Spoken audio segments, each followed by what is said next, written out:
Salut tout le monde, nouvel épisode, nouveau tableau et nouveau format. Aujourd'hui, on a envie de présenter un concept en 3 épisodes et on va présenter progressivement de nouveaux modèles. On essaie toujours de s'améliorer. Et aujourd'hui, on a envie de parler d'un sujet qui nous touche tous. C'est ça, la mémorisation et le scroll. On va commencer ce premier épisode autour du scroll, poser un modèle sur comment est-ce que le cerveau gère la mémorisation et le stockage d'informations, et ensuite proposer un ou deux exemples pour voir comment est-ce que ça se fait concrètement dans la vie réelle, et on enchaînera du coup dans les épisodes 2 et 3 sur des différents modèles pour retenir l'information de façon plus fiable, efficace et long terme. Ouais. Alors, commençons de suite. Je vais vous raconter une histoire. On est dans une soirée, vous rencontrez quelqu'un, cette personne vous donne son numéro de téléphone, et donc, tiens, je t'invite Ouais. à dessiner. Fais le cercle de conscience, je vais faire le numéro de téléphone. Donc, ouais, on fait un cercle de conscience pour simplifier en gros ce qu'est le libre arbitre et notre pensée et la façon dont on gère les choix qu'on fait de façon consciente En fait, avec notre mental. notre conscience, c'est tout ce à quoi on a accès immédiatement, on va dire. Et donc, là, quand cette personne nous donne son numéro de téléphone, son 06, bah, c'est comme si on avait un nouveau point dans l'espace de notre mémoire. Le cerveau, ça va être l'espace de notre mémoire. Ok. Et ben, là maintenant, juste après qu'il nous l'ait dit, j'aimerais me souvenir de ce qu'il vient de me dire. Tu vois, 10 secondes après qu'il m'ait dit son numéro de téléphone, j'aimerais m'en souvenir. Et bien là, on aimerait vous présenter un concept très simple, c'est la dépense de sucre que fait le cerveau pour accéder à l'information. Donc il a rangé l'information dans sa bibliothèque, et maintenant je veux me souvenir de son numéro, donc je dois payer une taxe pour faire le lien, tac, je dois payer en sucre, le lien entre la conscience et le 06. Et c'est ce qui se passe concrètement dans les neurones. Si on peut dessiner deux neurones rapidement, Ouais. en gros, ça va reprendre à peu près le même schéma. Évidemment, ça c'est juste un schéma imagé, mais concrètement, on parle de du coup cette connexion dont on reviendra plus tard, qui est en myéline, et le fait que l'énergie qui permet de diffuser l'information, les impulsions entre les neurones, ça consomme du glucose, et donc on va simplifier en disant que c'est du sucre pour le modèle qu'on veut vous présenter aujourd'hui. Pour aussi simplifier, on va dire que le cerveau, il a une réserve de sucre. Il faut imaginer un silo, un stock. Ouais, si tu veux effacer les neurones. Donc là, c'était la connexion synaptique. Voilà pour le nom. Et là, dedans, on a 100 carreaux de sucre. Si vous imaginez sinon les boîtes qu'on utilise de sucre pour le thé, Ouais. là, il y a 100 sucres. C'est notre portefeuille de sucre. Donc maintenant, lorsque je vais avoir accès à ce numéro de téléphone, je dois dépenser une quantité de sucre pour y avoir accès, et on va dire... On va dire que là, on en prend 10, tiens, pour cette relation. Donc, en gros, c'est un peu l'impulsion d'énergie qu'il va falloir dépenser pour récupérer l'information du 06. Voilà. Et cette information, du coup, en fait, il faut l'entretenir au cours du temps. On s'en rend compte au début, il y a différents types de mémoire, il y a différents types de façons dont est stockée l'information dans le cerveau. Là, l'idée, c'est vraiment de faire un modèle simple qui est plus des propriétés physiques et mathématiques qu'on va pouvoir exploiter pour trouver des solutions que d'aller dans les détails de comment ça se passe biologiquement et d'un point de vue neuroscientifique, quelles sont les différentes parties du cerveau qui sont impliquées. Mais voilà. Ouais, par rapport à ce lien entre la consommation de sucre et l'accès à l'information, si vous voulez creuser, il y a des chercheurs comme Magistretti et Pellerin qui parlent du coup du couplage neurométabolitique. Ouais. Bon, maintenant, comme tu l'as dit, on aimerait se rappeler de ce 06.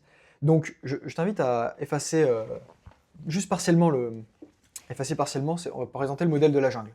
C'est ça. Donc là, on s'imagine qu'on est dans une jungle, la jungle. Ouais, la mémoire, enfin là, le tableau noir, c'est une jungle dans laquelle il y a... Pardon, excuse-moi. Et ça représente notre esprit dans lequel tu as à différents endroits des points importants. On sait qu'on part d'un endroit là où on habite notre maison dans la jungle, qui correspond à notre conscience. Et si on veut aller chercher un arbre en particulier, une fontaine en particulier, une ressource en particulière, il faut se balader dans la jungle en sachant que du coup, le chemin est dense, le chemin est bloqué. On sort la machette et il faut débroussailler. Exactement. Et donc, pour avoir accès à cette information, ici, après qu'il s'est passé, admettons, on va dire un jour, et ben, le chemin qu'on avait tracé initialement lorsqu'on avait rencontré la personne et qu'on avait repensé à son numéro 10 secondes après, a commencé à s'effacer. Il y a de l'herbe qui a poussé, il y a des ronces qui ont poussé. C'est ça, ouais, la nature reprend ses droits et on sait voilà, quand on n'en prend pas un chemin en campagne pendant plusieurs semaines, plusieurs mois, et le chemin commence à être bloqué. Et donc, Ouais, et ça, c'est une propriété intrinsèque du cerveau. Le cerveau veut absolument, favorise la destruction des chemins entre les neurones parce qu'il a besoin de nettoyer en permanence les connexions. On reviendra là-dessus beaucoup plus tard. On va supposer ça pour l'instant. Et donc, supposons qu'on veuille encore se souvenir de ce 06. Admettons, on est un jour plus tard, donc on veut s'en souvenir de nouveau. On va retracer un nouveau trait. On va retracer un nouveau chemin. Et tu veux expliquer et ça c'est un processus qui intègre la myélinisation. Je pense que c'est là qu'on... Ah, peut-être d'abord. La myélinisation, Vas-y. La myélinisation, du coup, c'est... alors oui, pareil, en fait, on ne rentre pas trop dans les détails scientifiques de ce qu'il y a derrière, mais en gros, c'est le gras qui est présent entre les synapses et entre les neurones et qui va permettre d'accélérer et de fluidifier la connexion entre les neurones et de la rendre de la facilité. Donc en gros, pour s'imaginer ça, c'est ce qui se passe dans la jungle quand vous empruntez le chemin tous les jours, toutes les semaines, etc. Et du coup, le petit chemin qu'il y avait au début entre les arbres, ça devient un sentier, et un sentier, ça devient une route. Et puis ensuite, on peut s'imaginer que quand le sentier, vous l'empruntez tous les jours, on se met à goudronner le chemin pour que ça soit encore plus simple à aller. Ouais. Et c'est du coup ce processus que le cerveau va utiliser pour favoriser l'usage d'un chemin et le rendre beaucoup plus praticable et beaucoup plus rapide. Donc en gros, si toutes les 5 minutes, tous les jours, vous essayez de vous rappeler de ce numéro, je sais pas si vos parents ils vous ont fait apprendre leur numéro par cœur quand vous étiez petit, aujourd'hui vous en souvenez encore parce que du coup vous avez tellement travaillé ce chemin d'entretien de l'information que ça reste sur le long terme. Ouais. Et donc là, on a dessiné le fait qu'on est passé plusieurs fois de la maison dans la jungle à l'information qu'on veut chercher. Ça a créé un chemin, ça crée une route. Et donc, au début, on vous a dit que ça coûtait 10 sucres. Mais en fait, on a myélinisé, on a créé le gras autour des relations synaptiques. Si on prend les neurones, on a vraiment engraissé tout autour là le chemin. Et l'accès à l'information est beaucoup plus simple. Et au lieu de dépenser 10 sucres pour avoir accès à ce numéro de téléphone, au lieu de consommer beaucoup d'énergie dans la tête, en réalité, maintenant, vous en consommez beaucoup moins. La deuxième fois qu'on a pensé au numéro de téléphone, par exemple, on a consommé 7 sucres, puis après 5, puis après on est descendu, admettons, à 1 sucre. Et cette réduction, on peut la modéliser, si tu veux écrire la loi, avec une fonction du coût du sucre, qui va être une exponentielle. Je l'ai pas la loi là en fait. Ah, exponentielle de... Ouais, le coût en sucre, on va dire c'est 10 fois l'exponentielle. Tu veux l'écrire peut-être Ouais. C'est propre. Donc le coût en sucre, c'est... Donc 10, ça va être notre coût de base. De... C'est combien on doit dépenser pour avoir accès à l'information la première fois, moins le nombre de fois où on passe. C'est comme ça Ouais, on peut pour simplifier, peut-être on va faire NB passage. Oui, ça, on avait simplifié le modèle après. Voilà, NBP, 10 exponentielle moins NBP pour dire le coût en sucre, c'est 10 fois exponentielle de moins le nombre de passages. Là, les valeurs que j'ai mises, c'était purement illustratif, mais une exponentielle, ça montre bien le fait que le coût, qui est initialement élevé, descend très rapidement jusqu'à coûter plus rien du tout. Mais il faut qu'il y ait plusieurs passages, plusieurs rappels de cette information pour créer cette myélinisation. Je pense que la partie 2 est claire. Ouais. On peut passer à la partie 3 ? Allez. Alors maintenant, c'est l'heure de vous parler du scroll. Il y a un gros problème, c'est que notre rapport à l'information aujourd'hui, il est inédit.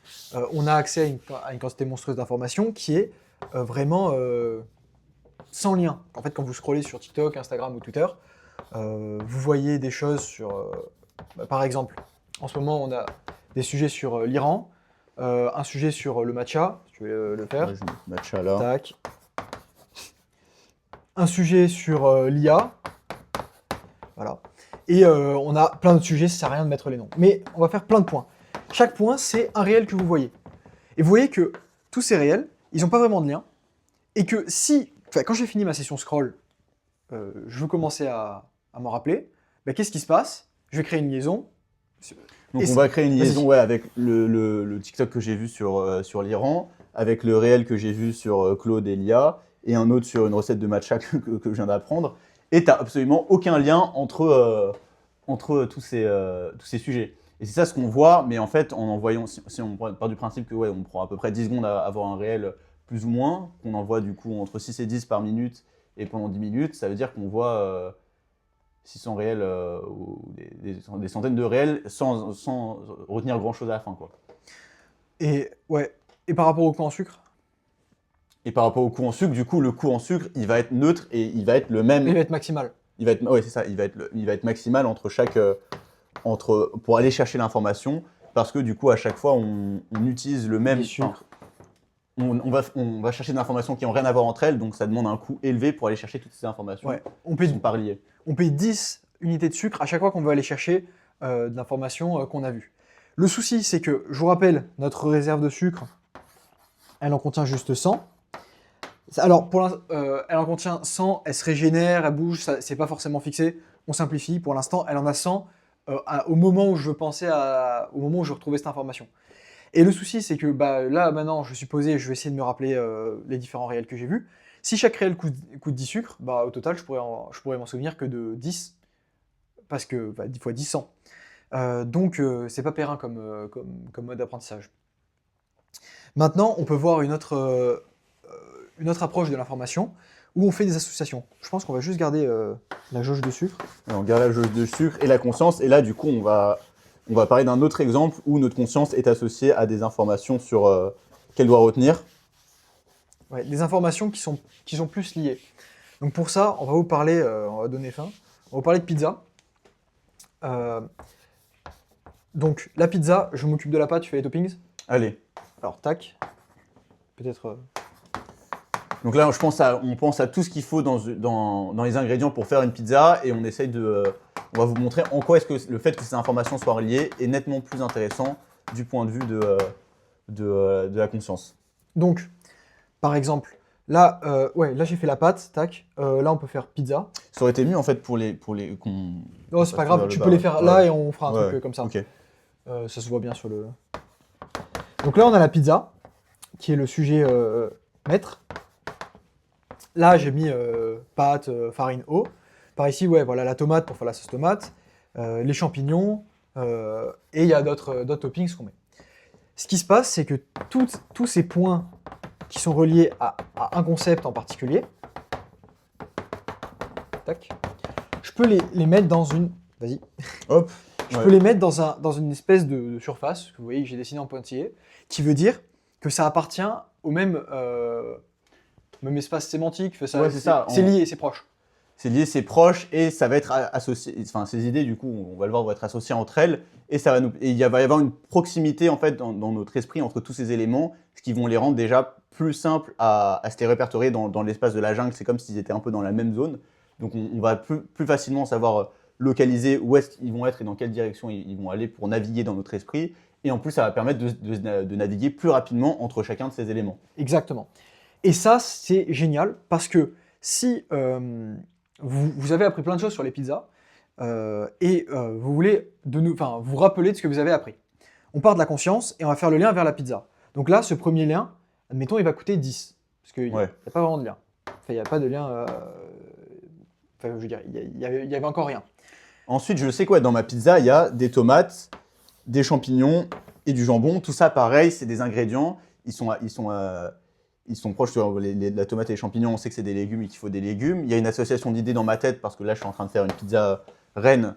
Donc, en fait, je sais que ces choses sont ensemble dans ma tête. Et je sais qu'il va falloir de la pâte. Là, je vais le relier comme ça, à la pâte. Ah oui, pardon, excuse-moi.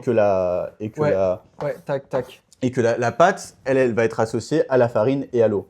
Ouais. J'espère que vous voyez bien. Mais en gros, l'idée qu'on veut faire passer, c'est que du coup, on a accès à des nœuds. Et chaque point, la pizza, un nœud. Ouais, la pizza est un hub qui permet d'avoir accès à d'autres nœuds, à d'autres informations très rapidement. Et du coup, on introduit l'idée de discount, de solde de l'accès à l'information. En fait, si vous voulez faire le lien entre la pizza et la tomate, ça ne vous coûte pas 10 la première fois, ça vous coûte moitié moins. Ça vous coûte, disons, 5. Alors pourquoi on a dit moitié moins ? C'est plus pour que ce soit facile à retenir plutôt qu'une vérité scientifique. C'est vraiment un but pédagogique. Mais lorsque je veux me souvenir de la notion de tomate, de la notion de champignon, de la notion de jambon qui est liée à une pizza, je paie 5 à chaque fois. Et ça, c'est juste le premier coup. Mais souvenez-vous, il y a quand même la décroissance exponentielle. Il y a toujours cette courbe qui dit que le coût du sucre va diminuer très rapidement. Et en fait, retenir tout ce qui compose une pizza, ça va être de moins en moins cher en sucre. Et faut qu'on finisse là-dessus. L'idée de ça, c'est, vous voyez qu'il y a une stratégie qu'on pourrait exploiter à partir de ces informations qui sont liées sémantiquement, qui sont liées par proximité. Il y aurait une stratégie à se dire, est-ce que ce serait pas plus pertinent d'apprendre plein de choses qui sont en lien avec un sujet de base pour payer moins de sucre, pour créer le lien initial et pour créer les liens futurs et pour me souvenir plus rapidement des informations. Et c'est comme ça qu'on structurait une information comme un expert. C'est très simple, mais ça s'extrapole très facilement à plein d'autres domaines, l'histoire, les maths, j'en sais rien, l'équitation, la boulangerie, ce que vous voulez. Voilà. Voilà, bah merci beaucoup. Et du coup, on enchaîne après sur un épisode qui est plus sur la dynamique de ces informations et comment est-ce qu'on identifie le signal et les bonnes informations à structurer. Ouais, je pensais... Enfin, ouais, on verra. Ok, Bon, voilà, à plus pour Cog Network 2. ciao.